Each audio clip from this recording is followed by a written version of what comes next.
আসসালামু আলাইকুম। যতদিন আমি আপনি বেঁচে থাকব ততদিন মানুষ আমাদের দুয়ারে আসবে।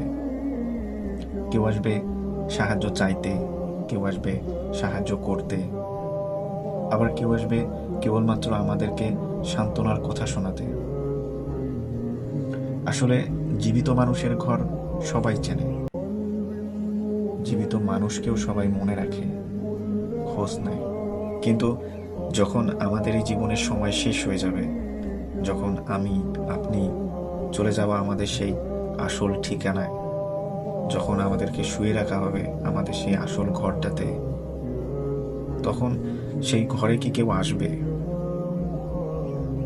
আসবে আমাদেরকে সান্ত্বনা দিতে, আমাদের দেখতে, সাহায্য করতে?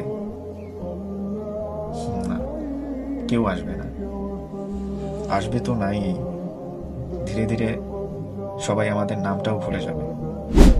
শুধু যে নামটা ভুলে যাবে এমন না, যে কবরটাতে আমাদেরকে শুয়ে রাখা হবে সেই কবরটাও কেউ চিনবে না। সবাই ভুলে যাবে যে কোন ঘরটাতে আমরা শুয়ে আছি। এটাই তো আমাদের জীবন, এটাই তো আমাদের সুনিশ্চিত ভবিষ্যৎ। ঠিক না বলেন? আল্লাহুম্মা গফিরলি।